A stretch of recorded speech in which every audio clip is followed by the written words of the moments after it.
Hello my precious everyone, welcome back to Wow Mel. My hair is like this because it looks kind of like a mess today, but I'm not sure how I feel about it. Maybe this is worse.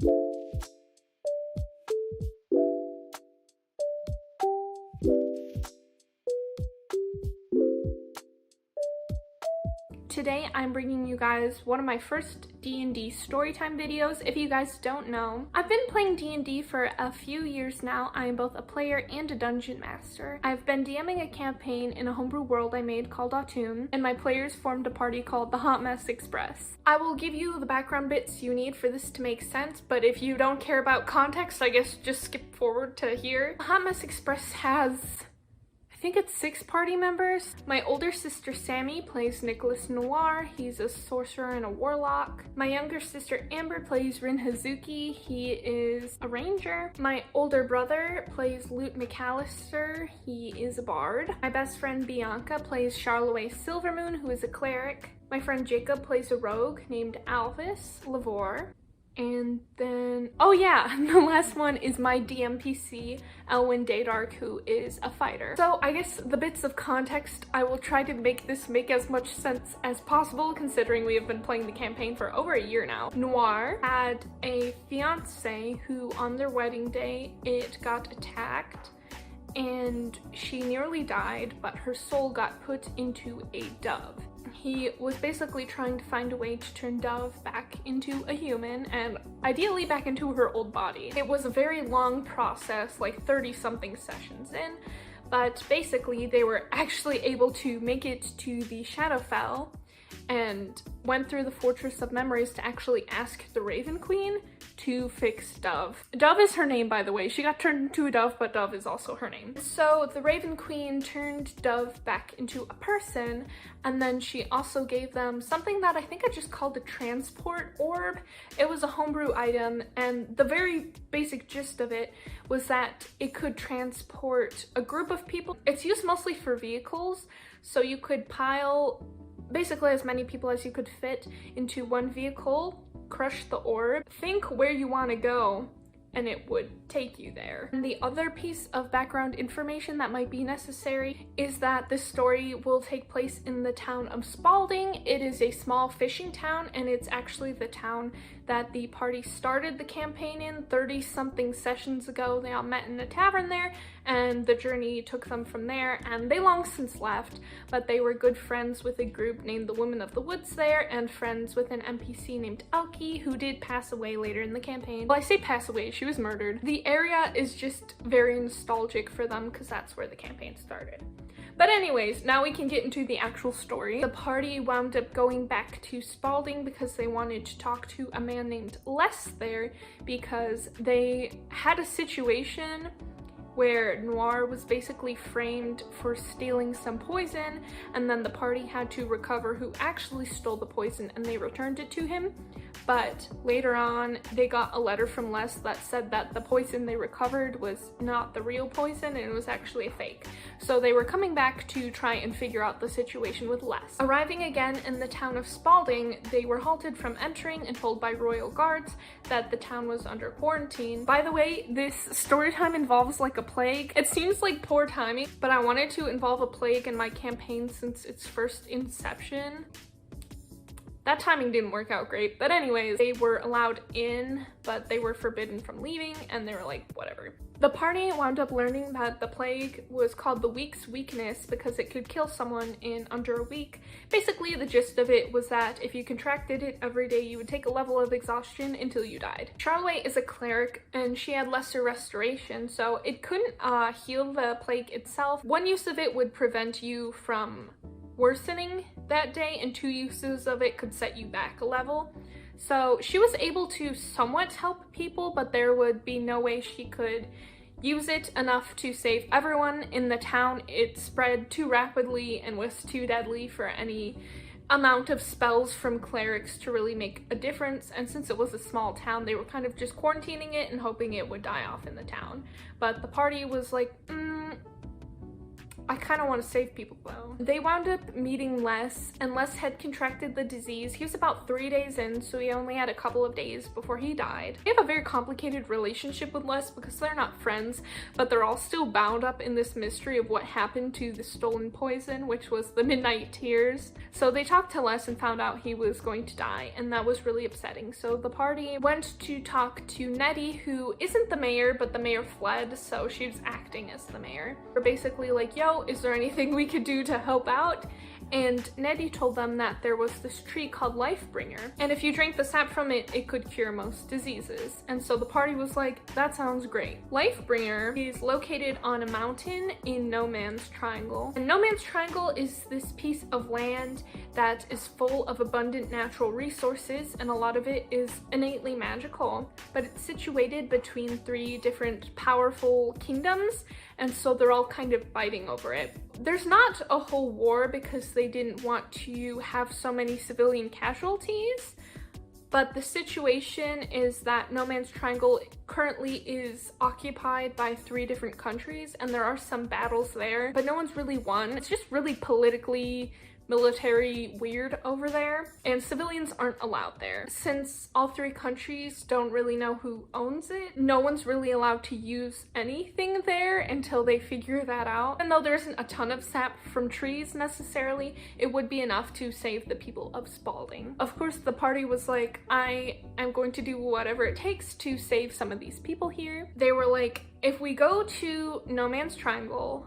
we get the sap, and we come back, how long would that take, and about how many people do you think would die in that time? It would take about 11 days to get to No Man's Triangle. They weren't sure how long it would take to find the sap once they were there, probably a few days, and then it would take them 11 days to come back, so it would take at least 22, but more likely between 22 and like 27 days. We're also given the estimate that about 3/4 of the town of Spalding would die in about 3 weeks. So the party was really frustrated because it seemed like even if they did undertake this quest, there would be no way to save most people. So they were trying to problem solve. I, as the DM, didn't necessarily come up with a perfect solution for them because I like to see what my players come up with, and I didn't know if they were going to choose to go to No Man's Triangle. I figured they would because I want to save people and just come back and do their best. But they started coming up with other ideas. Noir said that instead of going there, getting the sap, coming back and bringing it to the people, why didn't they just bring the people to the sap? And everyone was like, what? But also low-key? Could that work? If they just filled the boats with the infected, took them there, and then found the tree, it would take about half the time and they could save around double the people. But the problem with that would be they would need people to take care of some of the people on the boat and to drive the boats, steer the boats. The party would come, obviously, so that would leave a really high chance of being infected. Also, since it was kind of like questionable military situation, it would be a little tricky to bypass some of the boats and fleets stationed there, and then they would also have to peruse No Man's Triangle and try to find it while it's kind of an ongoing battleground over there. And so to prevent everyone from getting infected on the boat, they had this other idea. Charlemagne and Noir both have mirrors. It's another homebrew magic item. I have a lot of homebrew teleporty things. The gist of these mirrors are, and trust me, they have a lot of rules. You can teleport through a specific mirror to any other mirror that you know of. They didn't know of any mirrors in No Man's Triangle, but what they could do was leave a mirror with the rest of the Hot Mess Express, take a boat to No Man's Triangle, get the sap, and then teleport back. So then they wouldn't risk getting infected on the boat. It would take half the time to go there and back. But that also didn't seem ideal because then only Charlemagne and Noir would be going to No Man's Triangle. At this point, I didn't even consider these possibilities, but that got them thinking about teleporting. And that's when they remembered the transport orb that the Raven Queen gave them that could teleport a whole vehicle of people to wherever they wanted, basically. So they thought they could pile everyone on a boat, even though it would be really high chance of everyone getting infected. It could take them there instantly, so they could teleport the boat to No Man's Triangle, and then all they had to do was find Lifebringer and bring it back to the boat, and they could save everyone within a few days in comparison to a few weeks. They were still a bit torn because this is a very once-in-a-lifetime kind of item gifted to them literally by a goddess, and they weren't sure if they wanted to use it and then still have to face the pressure of trying to get past some of the military issues there. They weren't sure if they would be stopped anyways, so they were kind of, I don't want to say hesitant because they seemed willing to use it, but they were a little conflicted because if they were going to use this very powerful item, they wanted to make sure that they could save as many people as possible. And once they got to No Man's Triangle, they weren't really sure what would happen from there. And then that's when they had the idea.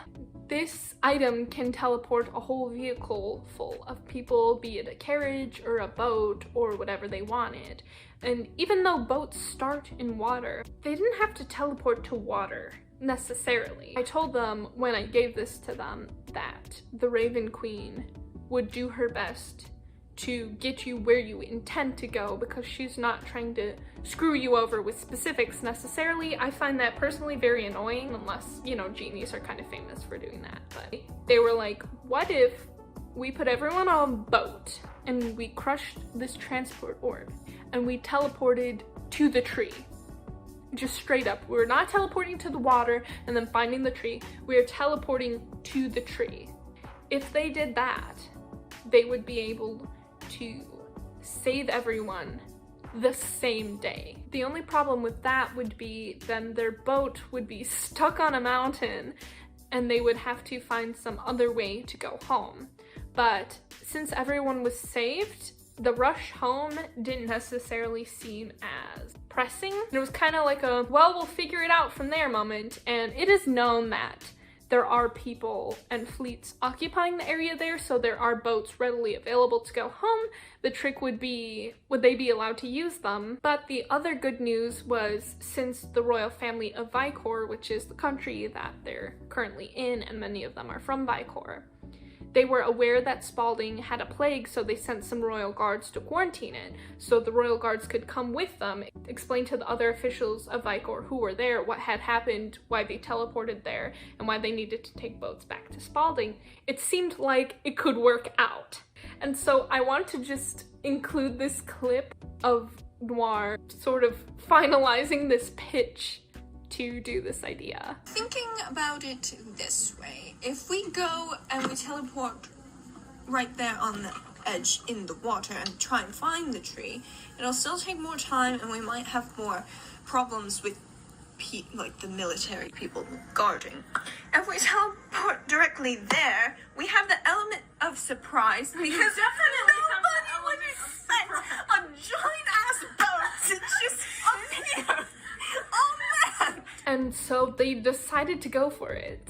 They used their once-in-a-lifetime magic transport item to teleport a boat of infected people, around 250 of them, on top of a mountain to go to a tree called Lifebringer in this kind of war zone. They harvested the sap and they gave it to the infected, who became cured, and they also filled a few jars with it to bring back to the rest of the people of Spalding in case any of them got infected while they were away. And since they had royal officials there, when they did run into some problems because they ran into some guards stationed from another country, it didn't actually have to involve the party. The party was able to kind of step back while the two officials were able to work stuff out. And the country got like fined and stuff for using a tree that didn't belong to them, but that didn't matter. They saved 250 people instantly. They were able to go to a Vicor base and take some of the fleets back to Spalding and return the people. And the boat was left on the mountain because removing it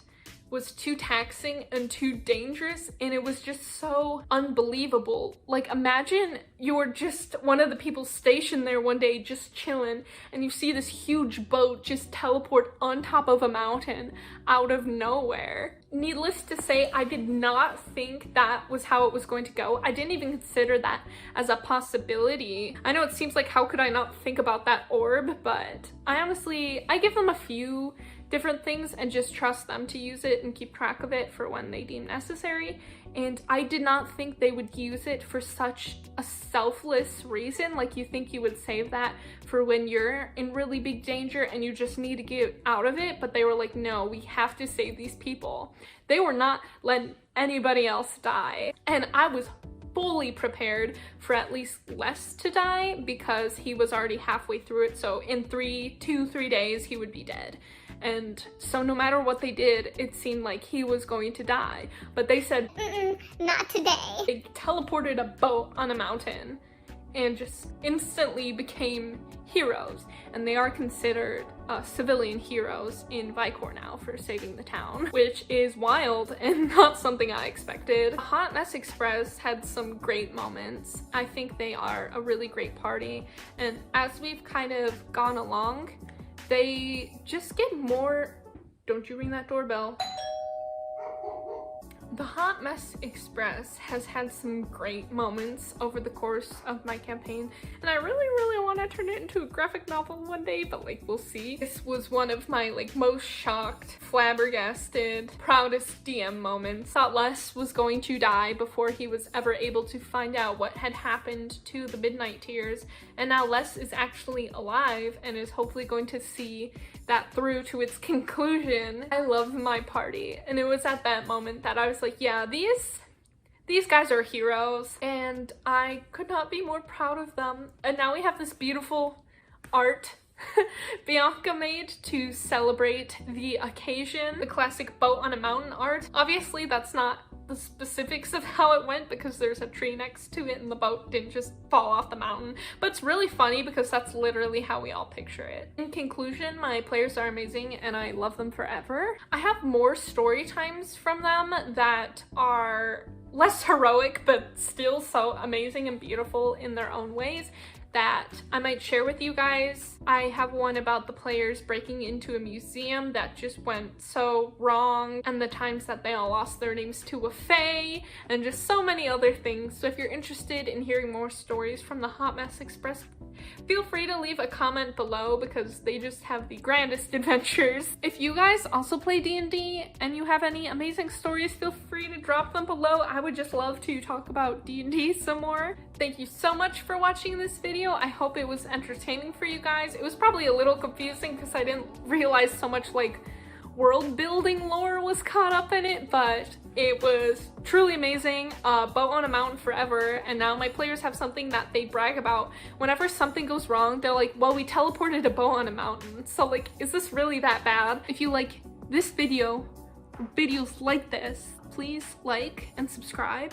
If you haven't already, I make videos about cosplay and Dungeons and Dragons and whatever other nerdy sorts of things I'm into, so if that sounds like fun, be sure to join us next time. I hope you have a beautiful day, my precious everyone, and I will see you in the next video. Bye!